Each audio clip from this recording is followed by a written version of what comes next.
एक बार जरा सोचिएगा कि आपके खाते में 14 करोड़ रुपए हैं और इसको आपने एफडी कर दिया है बैंक में। तो बैंक आपको हर महीने ब्याज के तौर पर 7,58,000 रुपए देगा और यही साल भर में करीब 91 लाख रुपए बैंक आपको देगा। और करना आपको कुछ नहीं है, बैंक के खाते में पैसा एफडी करके रख देना है और सोते रहिए, ये पैसा आपको मिलता जाएगा। ये हम 14 करोड़ रुपए की अहमियत आपको क्यों बता रहे हैं? ये इसलिए बता रहे हैं क्योंकि इस साल के शुरुआत में ही या इस फाइनेंशियल ईयर में कह लीजिए सबसे बड़ी ठगी जो हुई है वो हुई है 14 करोड़ 85 लाख रुपए की इन दो बुजुर्ग दंपतियों के साथ में। इस वीडियो में आपको बताएंगे कि कैसे इन दोनों बुजुर्गों को साइबर ठगों ने 16 दिन तक कैमरे की निगरानी में हाउस अरेस्ट करके रखा और कैसे इनसे इनके 14 करोड़ 85 लाख खाते से निकलवा लिए। आपको एक चीज और बता देते हैं, अगर आप पैसे अपने खाते में रखे हैं और कोई यूपीआई ट्रांजैक्शन या कोई इस तरह का ऐप यूज नहीं करते हैं, आपने सिर्फ चेकबुक ली है और आप सोचते हैं कि मैं सेफ हूं क्योंकि मैं मोबाइल से ट्रांजैक्शन नहीं करता हूं, तो इस वीडियो के अंत तक आपका भ्रम ये भी टूट जाएगा कि अगर आप कोई भी ऑनलाइन ट्रांजैक्शन किसी माध्यम से नहीं करते हैं, एटीएम कार्ड भी नहीं रखते हैं, तब भी आपके साथ ठगी हो सकती है। जब इनके साथ 14 करोड़ 85 लाख की ठगी हो गई। आपको बताएंगे कि ये दोनों बुजुर्ग है कौन इस वीडियो में। स्क्रीन पर आपको जो दो बुजुर्ग नजर आ रहे हैं उनमें एक है डॉक्टर ओम तनेजा, उम्र है 81 साल। इनकी पत्नी है डॉक्टर इंदिरा तनेजा, उम्र 77 साल। दोनों ही अमेरिकन सिटीजन्स हैं, अमेरिकी सरकार के लिए ये काम करते थे, वहां नौकरी करते थे। डॉक्टर ओम तनेजा IITN हैं और गोल्ड मेडलिस्ट रह चुके हैं। अमेरिका में यूएन के लिए ये सर्विस देते थे। इसके साथ ही इनकी पत्नी डॉक्टर इंदिरा तनेजा अमेरिकी में डॉक्टरी की प्रैक्टिस करती थी और एक यूनिवर्सिटी में ये प्रोफेसर के तौर पर थी। दोनों अमेरिका से सरकारी नौकरी में थे। अब देखिए, भारत की तरह अमेरिका में कोई रिटायरमेंट सिस्टम नहीं है कि 60 साल के बाद आपको सर्विस से निष्कासित कर दिया जाएगा। वहाँ रिटायरमेंट आप स्वेच्छा से, आपका जब मन हो तब ले सकते हैं। तो देखिए, 2015 में डॉक्टर ओम तनेजा और इंदिरा तनेजा ने सोचा कि जिस वतन से हमको इतना कुछ मिला, जहाँ की मिट्टी में हम खेलें, जहाँ हमारे अपने हैं, जहाँ से हमारी शिक्षा दीक्षा हुई, मतलब भारत, उसके लिए कुछ करना चाहिए। इतने साल हमने अमेरिका में सर्विस ली है, लेकिन अब वक्त आ गया है कि चलते हैं अपने देश और अपने देश चल करके अपने देश की सेवा करते हैं। तो 2015 में ये दोनों दंपत्ति डिसाइड करते हैं कि अब जो है हमें रिटायरमेंट ले लेनी चाहिए। और उसके बाद रिटायरमेंट लेने के बाद 12 जनवरी 2015 को ये दोनों अपने वतन भारत वापस आ जाते हैं। भारत पहुंचने के बाद इन दोनों ने कभी नहीं सोचा होगा कि इनके पूरे जीवन की जो गाढ़ी कमाई जो की गई थी, 14 करोड़ रुपए जो उन्होंने बचा करके अपने खाते में रखे थे, वो भारत पहुंचने के बाद साइबर ठग जो है वो इनसे ले लेंगे, छीन लेंगे। इनके साथ इतना बड़ा फ्रॉड हो जाएगा। जनवरी 2015 में भारत में कदम रखने के बाद इन्होंने अपने फाउंडेशन की नींव रखी, the next step in health education and environment. अपनी इसी एनजीओ के अंतर्गत ये अलग अलग स्कूलों में बच्चों की फ्री हेल्थ चेकअप करते, बच्चों के एजुकेशन पे काम करते। इन लोगों ने हरियाणा, राजस्थान, दिल्ली, हिमाचल प्रदेश, उत्तराखंड, कोलकाता और भी कई स्टेट में अलग अलग जगहों पर जाकर के हर साल जाते थे और बच्चों का चेकअप और उनके हेल्थ के लिए उनको जागरूक करते थे। डॉक्टर इंदिरा तनेजा पर्सनली कई और ऐसे एनजीओ से जुड़ी थी जिसके तहत ये बच्चों के जाकर के रूटीन हेल्थ चेकअप किया करती थी। 24 दिसंबर 2025 का वो दिन था जब डॉक्टर इंदिरा तनेजा के पास पहला फोन आता है उन ठगों का। उन ठगों में से एक बोलता है कि मैं ट्राई का अधिकारी हूं। ट्राई मतलब telecom regulatory authority of India, मतलब वो संस्था जो भारत में टेलीकम्युनिकेशंस को रेगुलेट करती है। वो कहता है कि मैं इसका अधिकारी हूं और आपके फोन पर 26 कंप्लेन आया है आपके फोन नंबर के खिलाफ। 26 कंप्लेन में कहा गया है कि आपने अश्लील बातें की हैं और अश्लील कंटेंट को देखा है। वो अधिकारी बनकर यह भी कहता है कि इतना ही नहीं, मुंबई की कैनरा ब्रांच के एक शाखा में आपके खिलाफ मनी लॉन्ड्रिंग का भी मामला पाया गया है। डॉक्टर तनेजा बताती हैं कि आज तक मैं मुंबई कभी गई नहीं हूं और कैनरा बैंक में मेरा कोई खाता नहीं है। उधर से वो बोलता है फ्रॉड कि आपका खाता मुंबई के कैनरा बैंक में है और उस खाते में आपका पैन कार्ड भी लगा है, आपका आधार कार्ड भी लगा है और यहाँ तक कि आपका थंब इम्प्रेशन भी लगा हुआ है। तो इसके बाद इंदिरा कहती हैं, डॉक्टर इंदिरा तनेजा कहती हैं कि मेरा थंब इम्प्रेशन कैसे लग सकता है जब मैं कभी वहां पर गई ही नहीं है। फ्रॉड इनको धमकाता है, कहता है कि देखिए आप प्राइम सस्पेक्ट हैं और आपकी गिरफ्तारी की जा सकती है। इसके बाद वो फ्रॉड डॉक्टर तनेजा से कहता है कि मैं आपकी कॉल को कोलाबा के साइबर क्राइम ब्रांच में ट्रांसफर कर रहा हूं। वहां पर इनकी वीडियो कॉल पर बात होती है। एक निजी चैनल को इंटरव्यू देते हुए डॉक्टर इंदिरा तनेजा बताती हैं कि मैंने देखा था वीडियो कॉल में कि एक पुलिस वाला बैठा हुआ है, उसके पीछे मुंबई पुलिस का लोगो लगा हुआ है, पीछे से बिल्कुल दीवार जो है वो सारी लग रही थी कि कोई पुलिस थाने की ही है। डॉक्टर इंदिरा तनेजा जब उस पुलिस वाले को बताती हैं कि मैं कभी मुंबई नहीं गई हूं और मुंबई में मेरा कोई खाता नहीं हो सकता है, इतना कहने के बाद उस पुलिस वाले के द्वारा इनके व्हाट्सएप पर एक फोटो दी जाती है और वो फोटो रहती है नरेश गोयल की। इनसे पूछा जाता है कि आप नरेश गोयल को जानती हैं? ये कहती हैं नहीं।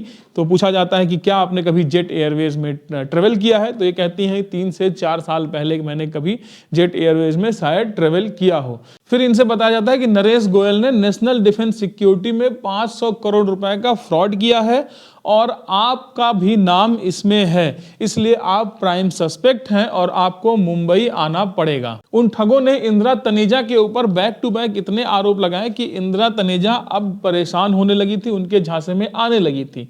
इन्होंने कहा कि मेरे पति का अभी ऑपरेशन हुआ है और हम दोनों ही सिर्फ यहाँ पर हैं और हम दोनों ओल्ड पीपल हैं, इसलिए हम दिल्ली से मुंबई नहीं आ सकते हैं। इसके बाद उन ठगों ने कहा अच्छा आप मुंबई नहीं आ सकती हैं तो कोई बात नहीं, हम आपका एक फेवर करते हैं। वो फेवर ये होगा कि आपको एक लेटर लिखना है सुप्रीम कोर्ट के नाम से। लेटर का मैटर क्या होगा वो मैं बताता हूं। उन्होंने बताया कि आप लेटर में लिखिए कि मैं और मेरे पति हम दोनों ओल्ड एज हैं और हम दोनों अकेले यहाँ पर रहते हैं। हमारे पति का अभी ऑपरेशन हुआ है जिसकी वजह से हम मुंबई नहीं आ सकते हैं। उन ठगों ने इंदिरा तनेजा से ये लेटर लिखवाया और कहा इसकी फोटो खींच करके हमें भेज दीजिए। ये फोटो मिलने के बाद वो कहते हैं कि अब आपको अगला काम ये करना है कि इस चीज को, इस बात को जो हमारे आपके बीच में हो रही है, ये किसी को लीक नहीं करना है, किसी को बताना भी नहीं है। उन ठगों ने पूछा कि क्या आपके वहां कोई नौकर है? इंदिरा तनेजा कहती है मैं घर का सारा काम खुद करती हूं, इसलिए मेरे वहां कोई नौकर नहीं है। इंदिरा तनेजा बताती हैं कि जब उस ठग से मेरी कॉल पर बात हो रही थी उसी समय हमारा ड्राइवर जो है वो नीचे रहता है, वो ऊपर आ गया। कुछ दिन पहले उसके पैर में चोट लगी थी, फ्रैक्चर हुआ था, उसका एक्सरे करा करके वो दिखाने लाता है, क्योंकि ये लोग डॉक्टर हैं इसलिए दिखाने आता है। वो आ जाता है और इनसे कहता है कि मैडम मेरा एक्सरे देखिए। उस वक्त वो ठग कॉल पर था और वो कॉल पर ही चिल्लाने लगता है कि कौन आया, उसको पहले बाहर भगाओ, उसकी बात नहीं सुनना है। ये इतना डर गई कि अपने ड्राइवर को बिना एक्सरे देखे वहां से निकाल देती हैं और कहती तुम जाओ, उसके बाद दरवाजा बंद कर लेती हैं। उसके बाद वो ठग इनको कहानी बताता है और समझाता है कि देखिए आपका नाम नरेश गोयल से जुड़ा हुआ है। नरेश गोयल एक बहुत बड़ा फ्रॉड है और उसकी पहुंच बहुत ज़्यादा है।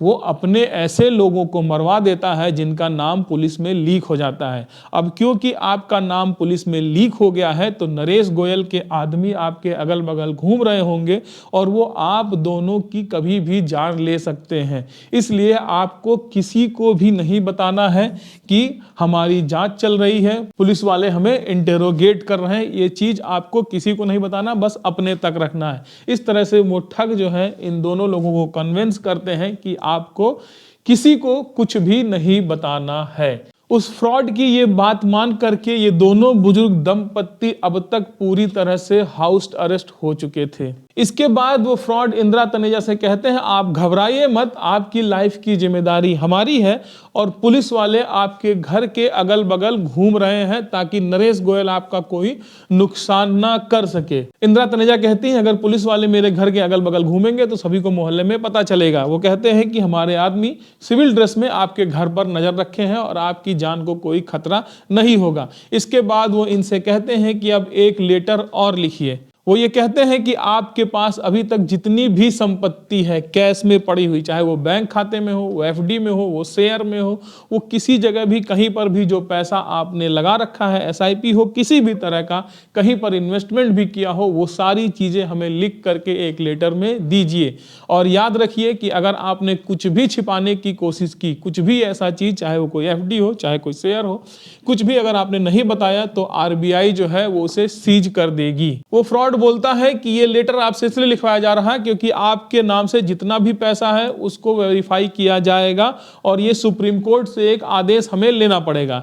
अब क्योंकि इतनी कानूनी प्रक्रिया उन लोगों के द्वारा बताई जा रही थी, तो डॉक्टर तनेजा को जरा भी भनक नहीं लगा। इनको लगा कि ये नॉर्मल एक रूटीन प्रोसेस है, इसलिए उन्होंने एक लेटर लिखा और उसको दे दिया कि भाई ये हमारी संपत्ति है, हमारे खाते में कितना पैसा है, मेरे पति के खाते में कितना पैसा है, कितने की शेयर, हमने क्या एफडी, और ये सारी चीजें बता दिया कि कितना पैसा हमारे पास है।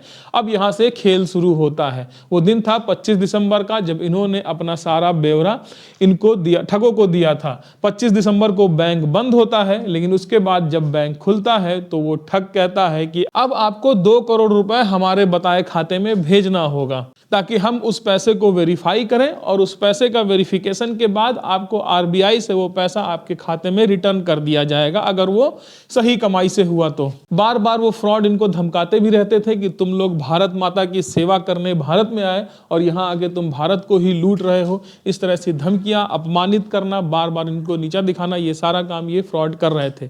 फिलहाल आगे बढ़ते हैं। वो फ्रॉड लगातार इन पर नजर रखे हुए थे, लगातार वीडियो कॉल चल रही थी, इन दोनों पर नजर रखी थी। इनके घर में सिर्फ ये दोनों ही थे, दिन हो या रात, खाना खा रहे हो, टीवी देख रहे हो, कुछ भी कर रहे हो, ये नजर इन पे ये फ्रॉड रखे हुए थे। इंदिरा तनेजा बताती है कि इनके बच्चे बाहर अमेरिका में रहते हैं, तो जब यहाँ रात होती है तो अमेरिका में दिन होती है, तो रात में हम बच्चों को फोन करते हैं, उनसे बात होती है। तो जब बच्चों से बात करने का टाइम होता था तो वो फ्रॉड मेरी कॉल के बजाय, मेरी कॉल कट करके मेरे पति के नंबर पे कॉल करते थे, और हम अपने बच्चों से क्या बातें कर रहे थे ये भी वो सुनते थे। अब देखिए, इंदिरा तनेजा और उनके पति ओम तनेजा के पास नेट बैंकिंग नहीं था, यूपीआई ट्रांजैक्शन नहीं कर सकते थे, एटीएम नहीं था, कुछ भी नहीं था। उनके खाते में पैसा और उनके पास एक चेकबुक थी जिसको सबसे सिक्योर माना जाता था। तो अब उन्होंने बोला इंदिरा तनेजा को कि तुम बैंक जाओ और बैंक जा करके मेरे दिए गए खाते में पैसे ट्रांसफर करो। इंदिरा तनेजा जब बैंक जाती हैं तो बैंक में इनके नंबर पर व्हाट्सएप कॉल के जरिए वो फ्रॉड जुड़े हुए थे, और बैंक अधिकारी जब पूछता है कि 2 करोड़ रुपए आप क्यों ट्रांसफर कर रही, तो वो जैसा आदेश करता है कि तुम ये कहानी बताओ, तो ये वो कहानी बताती हैं। और बैंक अधिकारी को भी लगता है कि भाई जिसका खाता है वो खुद आया है, वो खुद ट्रांसफर कर रहा है, तो ट्रांसफर करने में बुराई क्या है। तो 2 करोड़ रुपए इनके पहले शिफ्ट में इनसे ले लिए गए 14 करोड़ में से। जब ये बैंक में होती थी तो व्हाट्सएप कॉल इन पर चलता था और एक कॉल इनके पति पर चलता था, लगातार निगरानी रखी गई थी। इसके बाद उन फ्रॉड्स ने 2 करोड़ लिया, उसके कुछ दिन बाद फिर कुछ और पैसे मांगे कि आरबीआई के जांच के तहत कुछ और पैसे हैं, और पैसे भेजिए। इतना करते करते 8 जनवरी तक उन्होंने सारे पैसे इनके खाते के ले लिए थे। अब तक वो फ्रॉड इनको यकीन दिला चुके थे कि हम आपके शुभचिंतक हैं, और यकीन मानिए अगर आपने नहीं दिया तो पैसा सीज हो जाएगा, तो इससे अच्छा है आप हमको पैसा दीजिए, ये आरबीआई की जांच में जाएगा, उसके बाद पैसा आपको मिल जाएगा। इतना कन्विंस कर लिए थे। उन फ्रॉड्स ने कभी मुंबई, कभी कोलकाता, कभी दिल्ली और भारत में अलग अलग जगहों में खुले अलग अलग खातों में पैसे को मंगाया। ये बताती हैं कि वो कहते हैं कि आपके अब 2 बच्चे नहीं, अब 3 बेटे आपके हैं, आप मेरी माँ समान हैं, आप मुसीबत में हैं, इसलिए हमारा आपकी मदद करने का फर्ज बनता है, इसलिए हम आपकी मदद कर रहे हैं, आप यकीन मानिए आपका पैसा कहीं नहीं जाएगा। इस तरह की बातें करके ये कभी डराते हैं, कभी कन्विंस करते हैं, कभी कुछ करते हैं, कभी मोहब्बत दिखाते हैं, इस तरह की चीजें वो करते हैं। ये लोग गीता का पाठ करते थे तो वो सब सुनते हैं कि आप बहुत अच्छा गीता का पाठ करती हैं, मुझे बहुत अच्छा लगा, आप एक काम करिए मुझे फोटो खींच करके भेजिए, मैं भी गीता पढ़ता हूं। तो उन्होंने अपने आप को बड़ा स्पिरिचुअल और बड़ा सच्चा इंसान भी दिखाने की कोशिश की। अब आता है 8 जनवरी तक इन्होंने अपना सारा पैसा, गाढ़ी कमाई, पूरे जीवन भर का चूस चूस के उन लोगों को दे दिया था। 8 जनवरी को जब ये रात में सोती हैं इंदिरा तनेजा, तो इनको याद आता है कि 50 लाख रुपए की एक एफडी जो है वो हमने करा रखी है, और वो मैं बताना भूल गई हूं उन अधिकारियों को, और वो 50 लाख रुपए मेरे फ्रीज हो जाएंगे, वो आरबीआई जो है मेरे 50 लाख रुपए सीज कर देगा। अब सोचिए कितना हद तक ये कन्विंस हो चुकी थी उन ठगों के बातों में।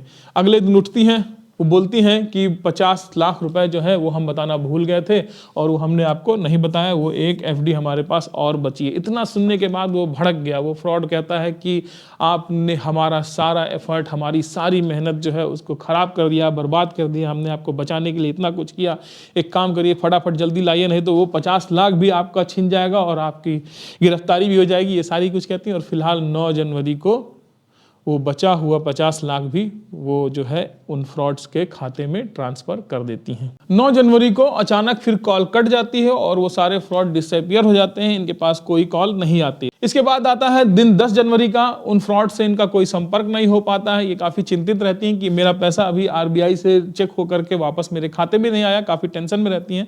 तो ये नंबर लगाती हैं, कोई नंबर लगता नहीं, फिलहाल एक नंबर लगता है, उस पर ये बात करती हैं और कहती हैं क्या हुआ, आज शनिवार है, पिछले शनिवार को भी मैं नहीं जा पाई थी क्योंकि हर शनिवार को ये स्कूल में बच्चों का फ्री हेल्थ चेकअप करने जाती हैं। उस शनिवार को भी जाना था। ये कहती मुझे जाना है और मेरा पैसा अभी तक कुछ आया नहीं है, मैं बहुत टेंशन में हूँ। वह कहता है आपका पैसा आ गया है, आप अपने किसी भी नज़दीकी पुलिस थाने में जाइए और वहाँ पर जाकर के आप बात करिए, आपका पैसा मिल जाएगा वहाँ से। इसके बाद ये अपने घर से निकलती हैं, नज़दीकी पुलिस थाने पे जाती हैं और ये बताती हैं जब मैं पुलिस थाने जा रही हूँ तो व्हाट्सएप कॉल बाकायदा चल रहा था और एक कॉल इनके पति पर नज़र रखी जा रही थी उस वक्त। 10 जनवरी को जब ये पुलिस थाने जाती हैं तो ये अपना मामला बताती हैं कि ऐसा ऐसा हुआ है। थाने में ये सिपाही और लोअर रैंक के कर्मचारियों को, पुलिस वालों को ये अपना फ़ोन देती है और वो ठग बाकायदा उन पुलिस वालों से बात करता है और पता नहीं क्या यूएपीए लॉ इसके उसके तहत वो बताता है कि इसके तहत इनका पैसा आया है, इनका वापस करो। उनकी हिम्मत देखिए। इसके बाद एसएचओ आती है, महिला एसएचओ, वो बात करती हैं और जब महिला एसएचओ के हाथ में फ़ोन जाता है तो इंदिरा तिवारी बताती है कि उसके हाथ में फ़ोन जाते ही फ़ोन से डीपी गायब हो जाती है और आदमी बदल जाता है। ये बताती हैं कि 2 आदमी, एक विक्रांत और एक डीके गुप्ता, ये दोनों अधिकारी अपने आप को बताते थे। डीके गुप्ता से मेरी बात हो रही थी लेकिन अचानक उसकी जगह किसी और की आवाज़ आती है और वो बहुत रूडली बातें करता है, इतना बातें रूडली करता है कि उस फ्रॉड और एसएचओ के बीच में गाली गलौज शुरू हो जाता है। मतलब हिम्मत देखिए इन फ्रॉड वालों की, एसएचओ के साथ गाली गलौज करते हैं, कहते हैं कि तुमको किसने एसएचओ बनाया, तुम कहाँ से पढ़ी हो, तुम इस काबिल नहीं हो। इसके बाद एसएचओ को समझ में आता है कि आपके साथ फ्रॉड हो गया है। ये कहती हैं कि मैडम इसको चुप कराइए और आपके साथ ठगी हो गई है। तब इनकी आंखें खुलती हैं, इनको समझ में आता है कि इनका सारा जो जीवन भर का गाढ़ी कमाई था, 14 करोड़ 85 लाख जो दंपतियों ने अपने खाते में रखा था, वो लूट लिया गया है इन 16 दिनों में। 16 दिनों तक इनको घर में बंद करके रखा गया, इनको मानसिक प्रताड़ना दी गई, डराया गया, धमकाया गया। 24 घंटे इन पर निगरानी रखी गई कैमरों से। जब ये कमरे में जाते या कहीं जाते कॉल चलती रहती, बच्चों से बात करते कॉल चलती रहती, किसकी कॉल आ रही है किसकी कॉल नहीं आ रही, ये सारी चीज़ें बतानी पड़ती थी। किसकी कॉल उठा सकते हैं नहीं उठा सकते, ये सारी चीज़ें बता नहीं सकती थी। ये बताती हैं कि मेरा ड्राइवर को एक बार शक होता, वो कहता मैडम आप बैंक तो कभी नहीं जाती और एक हफ्ते में इतनी बार आप बैंक जा रहे हैं। तो ये कहती हैं क्योंकि हमारे पास अमेरिका की भी नागरिकता है तो हमें वहाँ भी टैक्स भरना पड़ता है, तो वहाँ जनवरी से दिसंबर तक का ईयर चलता है, तो वहाँ पर जो है अभी जनवरी आ गई है, दिसंबर खत्म हो रहा है, तो टैक्स वगैरह भरने के लिए हमें जाना पड़ता है। इस तरह की बातें ये कह के टालती हैं। तो सोचिए इन दंपत्ति, उन बुजुर्गों को इस तरीके से अपने वश में करके इनका सारा पैसा जो है ठग लिया गया है। डॉक्टर इंदिरा तनेजा कहती हैं कि मैं भारत ये सोच कर आई थी कि मैं अपने वतन चलूंगी, वहाँ सेवा करूंगी, लेकिन अब मैं भारत में एक पल रुकना नहीं चाहती, मैं भारत से वापस अमेरिका जाना चाहती हूँ। इन्होंने बताया कि हम स्वामी विवेकानंद के बहुत बड़े फॉलोअर हैं और स्वामी विवेकानंद की एक जो कोट था वो मैंने सुना था जब स्वामी विवेकानंद शिकागो गए थे, तो उनके फॉलोअर्स ने वहाँ बोला कि आप रुक जाओ, तो स्वामी विवेकानंद ने बोला था कि don't serve your aunt at the cost of your mother. तो अमेरिका मेरी आंटी है और मेरी माँ तो भारत है, तो मैं अपनी माँ की ही सेवा करने भारत आए थे हम लोग, लेकिन अब हमारा मन नहीं लग रहा, हम भारत से वापस जाएंगे। तो ये इन दोनों बुजुर्ग दंपत्तियों की कहानी है जो भारत में शिक्षा दीक्षा लिए, अमेरिका में सर्विस किए, फिर 2015 में करीब 11 साल पहले इनके जहन में आता है कि चल के अपने वतनवासियों की सेवा करनी चाहिए, अपना कर्ज चुकाना चाहिए। लेकिन इन्हें नहीं पता था कि भारत में आने के बाद 11 साल बाद इनके साथ इस तरह से ठगी होगी कि जीवन भर की जो इनकी गाढ़ी कमाई थी उसको कुछ लोग ठग के अपने साथ ले जाएंगे और इनके पास कुछ नहीं बचेगा।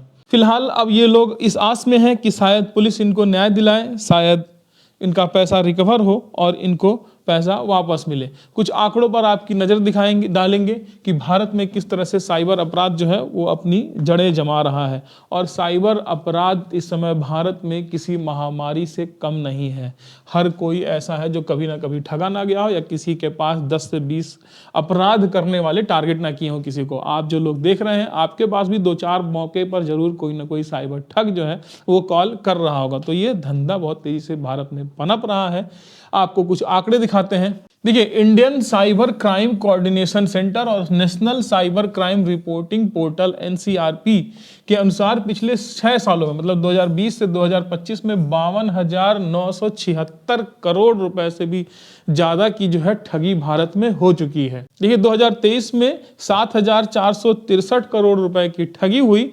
कुल मामले तो वैसे लाखों में हो सकते हैं, लेकिन एनसीआरबी के हिसाब से 65,000 से ज्यादा मामले जो है वो सामने आए। 2024 में जहां पिछले साल 7,463 करोड़ की ठगी थी, 2024 में 22,845 करोड़ रुपए की जो ठगी हुई, जो कि 3 गुना से ज्यादा बढ़ गया था मामला। और ये इंसिडेंट जो था वो 22 लाख इंसिडेंट इस तरह का सामने आया था, जो 2022 में 10 लाख से 3 गुना ज्यादा था। मतलब 22 लाख लोगों से ठगी हुई थी 2024 में, और 2024 में 22 लाख और 2022 में 10 लाख। मतलब पिछले सिर्फ 2 साल में ही 3 गुना ठगी के मामले बढ़ चुके थे। 2025 में 19,812 करोड़ रुपए की ठगी हुई 21 लाख लोगों के साथ में। तो ये भारत में पिछले 3-4 सालों का आंकड़ा है।